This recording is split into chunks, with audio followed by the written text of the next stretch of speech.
السلام عليكم ورحمة الله وبركاته. الحمد لله رب العالمين والصلاة والسلام على أشرف المرسلين وعلى آله وصحبه الفائزين برضا الله. يا عباد الله اتقوا الله. وعن أبي هريرة رضي الله عنه قال كان رسول الله صلى الله عليه وسلم يتعوذ من جهد البلاء ودرك الشقاء وسوء القضاء وشماتة الأعداء. റവാഹു അൽ ബുഖാരിയു വ മുസ്ലിമു റഹ്മത്തുള്ളാഹി അലൈഹിമ. സഹോദരങ്ങളെ, അള്ളാഹുവിനെ സൂക്ഷിക്കണമെന്ന് എന്നെയും നിങ്ങളെയും ഒരുപോലെ ഓർമ്മപ്പെടുത്തുകയാണ്. അള്ളാഹു നമ്മെ മുത്തഖീങ്ങളിൽ ഉൾപ്പെടുത്തി അനുഗ്രഹിക്കട്ടെ. ആമീൻ. റസൂലുള്ളാഹി സ്വല്ലല്ലാഹു അലൈഹി വസല്ലം അള്ളാഹുവിൽ നിന്ന് രക്ഷ തേടിയിരുന്ന ചില കാര്യങ്ങളെ സംബന്ധിച്ച് അബൂ ഹുറൈറ റളിയല്ലാഹു അൻഹു നിവേദനം ചെയ്യുന്ന ഇമാം ബുഖാരി അദ്ദേഹത്തിന്റെ സഹീഹ് അൽ ബുഖാരിയിലെ 6347 ഹദീസ് നമ്പറായും ഇമാം മുസ്ലിം റഹ്മത്തുള്ളാഹി അലൈഹി അദ്ദേഹത്തിന്റെ സഹീഹിലെ 2707 ഹദീസ് നമ്പറായി രേഖപ്പെടുത്തിയതിലെ 3 കാര്യങ്ങൾ കഴിഞ്ഞ ക്ലാസ്സിൽ നമ്മൾ മനസ്സിലാക്കിയിട്ടുണ്ടായി. അതിലൊന്ന് മിൻ ജഹദിൽ ബലാ, പരീക്ഷണത്തിന്റെ കാഠിന്യത്തിൽ നിന്ന്, വദർകി ശിഖാ, ദുരിതത്തിന്റെ കയങ്ങളിൽ നിന്ന്, വസൂഉൽ ഖളാ, വിപത്തിന്റെ രൂപത്തിൽ വിധി വരുന്നതിൽ നിന്ന്. 4ാമത്തെ കാര്യം വശമാത്തത്തിൽ അഅദാ, ശത്രുവിനെ സംബന്ധിച്ചാണ്. ശത്രു എന്ന് പറഞ്ഞാൽ അത് പല രൂപങ്ങളിലുണ്ടാവും. ഏറ്റവും വലിയ ശത്രു വരാം ഖുർആൻ പഠിപ്പിക്കുന്നു, ഇന്നമിൻ അസ്വാജിക്കും വ ഔലാദിക്കും ഫിത്ന. മറ്റൊരു ഭാഗത്ത് അവർ ശത്രുക്കളാണെന്ന് പഠിപ്പിച്ചു. കുടുംബത്തിൽ നിന്നുണ്ടാകുന്ന ശത്രുത പ്രതിരോധിക്കാൻ മനുഷ്യൻ പലപ്പോഴും പരാജയപ്പെട്ടു പോകും. വലിയ സന്നാഹങ്ങളൊക്കെ ഒരുക്കി അയൽ രാജ്യത്തെ കീഴ്പ്പെടുത്താനും അയൽവാസിയെ ഇല്ലാതാക്കാനും കൂടെ കച്ചവടം ചെയ്യുന്നവരെയും പാർട്ട്ണറെയും ഒക്കെ ഒതുക്കി നിർത്താൻ കഴിയുമെങ്കിൽ പോലും അവനവൻ്റെ വീട് നിയന്ത്രിക്കാൻ പറ്റാതെ പോകുന്ന അവസ്ഥയുണ്ടാവും.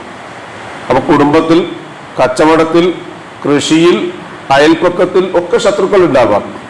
ശത്രു സംഹാര പൂജകൾ നടത്തുകയോ ശത്രു നിഗ്രഹങ്ങൾ നടത്തുകയോ അല്ല യഥാർത്ഥത്തിൽ സത്യവിശ്വാസി ചെയ്യേണ്ടത്. കാരണം അതുകൊണ്ടൊന്നും ഫലം ഇല്ല. മറിച്ച് തൻ്റെ തോൽവിയിലും പരാജയത്തിലും അങ്ങേയറ്റം ആഗ്രഹിക്കുകയും അങ്ങനെ തോൽവിയും പരാജയവും ഉണ്ടാകാൻ വേണ്ടി ആഗ്രഹിക്കുകയും ഉണ്ടായാൽ അതിൽ രസിക്കുകയും സുഖിക്കുകയും ചെയ്യുന്ന ആളുകൾ, അതിനു വേണ്ടി ഏതറ്റം വരെ പോകുന്ന ആൾക്കാരുണ്ട്. കുടുംബത്തിലാണെങ്കിൽ ഉള്ള സ്വത്തും സമ്പാദ്യവും വിറ്റിട്ടായിരുന്നാലും വേണ്ടില്ല അനുജനെ തോൽപ്പിക്കണം, അല്ലെങ്കിൽ ജ്യേഷ്ഠനെ തോൽപ്പിക്കണം, അല്ലെങ്കിൽ പെങ്ങളെ തോൽപ്പിക്കണം. ഭാര്യയെ മൂക്ക് കുത്തിക്കാൻ ഏതറ്റം വരെയും പോകുന്ന ഭർത്താക്കന്മാർ കുടുംബ കോടതിയിൽ കാണാൻ പറ്റും. ഭർത്താവിന് നാമാവശേഷമാക്കിയതിനു ശേഷം ജീവനാംശം എന്ന ഭീമമായ തുക കിട്ടാൻ വേണ്ടി വിവാഹം കഴിഞ്ഞതിന് ശേഷവും ഒരുപാട് സ്വത്തിനു വേണ്ടി കേസുകൾ കൊടുക്കുന്ന കേസുകൾ നമ്മൾ കേട്ടിട്ടുണ്ടാവും. കൂടെ വന്നിട്ട് കുഴിയിൽ ചാടിച്ച് സഹതപിക്കുന്ന ആളുകളുണ്ടാവാം, അതായത് തോളിലിരുന്ന് ചെയ്തുന്ന ആൾക്കാരുണ്ടാവാം. ഇത്തരം അവസ്ഥയിലൊക്കെ ഒരു മനുഷ്യന് തൻ്റെ ഇസ്സത്ത് നഷ്ടപ്പെട്ടു പോകാതെ കാത്തു സൂക്ഷിക്കാൻ കഴിയണമെങ്കിൽ അള്ളാഹുവിനോട് ആത്മാർത്ഥമായി ദുആ ചെയ്യണം. അള്ളാഹുവേ, ശത്രു എൻ്റെ തോൽവിയിൽ സന്തോഷിക്കുന്നത് ഇല്ലാതെയാകാൻ നീ എന്നെ സഹായിക്കണം. അതാണ് ആ ദുആയുടെ സാരാംശം. ഷമാത്തത്തുൽ അഅദാ, അള്ളാഹുവേ, എൻ്റെ ശത്രു എൻ്റെ പരാജയത്തിൽ തോറ്റ് ഞാൻ തുന്നം പാടി വട്ടപൂജ്യമാകുമ്പോൾ മറ്റുള്ളവർ എന്നെ പരിഹസിച്ച് ചിരിക്കുന്നത് താങ്ങാവുന്നതിന് അപ്പുറത്താണ്. തൻ്റെ വിവാഹമോചനം കഴിഞ്ഞ് ഭാര്യ മറ്റൊരാളുടെ കൂടെ തൻ്റെ മുമ്പിൽ കൂടി നടക്കുമ്പോഴാണ് അതിൻ്റെ വില അറിയുക.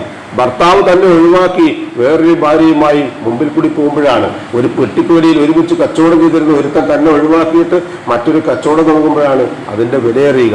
അത്തരം ഒരു അപമാനപൂരിതമാകുന്ന അവസ്ഥയിൽ സത്യവിശ്വാസി അകപ്പെടാതിരിക്കാൻ നിതാന്തമായ ജാഗ്രതയും ദുആയും വേണം. അതുകൊണ്ട് ആ ദുആ വേണമെങ്കിൽ നമുക്ക് ഇങ്ങനെ പറയാം: അല്ലാഹുമ്മ ഇന്നി അഊദു ബിക മിൻ ശമാഅത്തിൽ അഅദാ. അല്ലാഹുവേ, ശത്രു എന്നെ തോൽപ്പിച്ച് എന്നെ പ്രയാസപ്പെടുത്തി സന്തോഷിക്കുന്നതിൽ നിന്ന് ഞാൻ എന്നോട് രക്ഷ ചോദിക്കുന്നു. അല്ലാഹു സുബ്ഹാനഹു വ തആല എല്ലാ രംഗത്തും അവനവന്റെ ഇസ്സത്ത് ഉയർത്തിപ്പിടിച്ചുകൊണ്ട് ജീവിക്കുവാനുള്ള തൗഫീഖ് നമുക്ക് ഏവർക്കും നൽകി അനുഗ്രഹിക്കട്ടെ.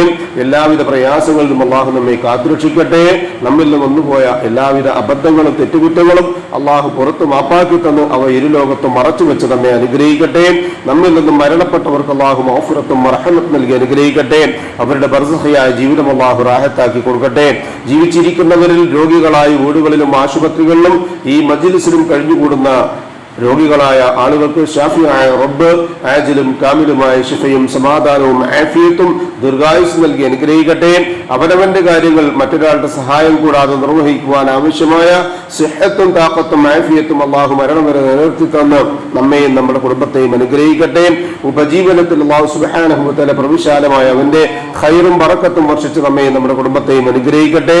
ഈമാനും ഇഖ്ലാസും തഖ്വയും ഖുശൂഉമുള്ള മുത്തഖീങ്ങളായി ജീവിക്കുവാനും ജീവിതാന്തം വരെ ആ ജീവിത വിശുദ്ധി കാത്തു സൂക്ഷിക്കാനും അള്ളാഹു നമുക്ക് തൗഫീഖ് നൽകി അനുഗ്രഹിക്കട്ടെ.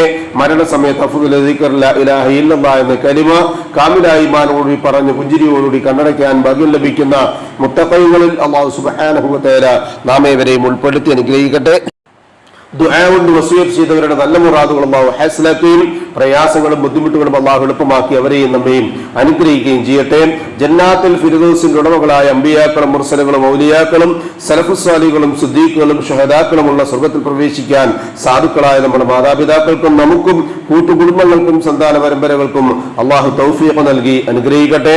അല്ലാഹുമ്മ ഗ്ഫിർ ലിൽ മുഅ്മിനീന വൽ മുഅ്മിനാത്ത് വൽ മുസ്ലിമീന വൽ മുസ്ലിമാത്ത് അൽ അഹ്യാഇ മിൻഹും വൽ അംവാത്ത് إنك مجيب الدعوات يا قاضي الحاجات ربنا تقبل منا إنك أنت السميع العليم وتب علينا إنك أنت التواب الرحيم واغفر لنا يا غافر المذنبين ربنا هب لنا من أزواجنا وذرياتنا قرة أعين واجعلنا للمتقين إماما ربنا فاغفر لنا الذين سبقونا بالإيمان فلا تجعل في قلوبنا غلا للذين آمنوا ربنا إنك رؤوف رحيم اللهم أجرنا من النار اللهم أجرنا من النار اللهم أجرنا وأجر والدينا من النار ربنا آتنا في الدنيا حسنة وفي الآخرة حسنة وقنا عذاب النار آمين آمين آمين برحمتك يا أرحم الراحمين سبحان ربك رب العزة عما يصفون وسلام على المرسلين والحمد لله رب العالمين سبحانك اللهم وبحمدك أشهد أن لا إله إلا أنت أستغفرك وأتوب إليك السلام عليكم ورحمة الله وبركاته.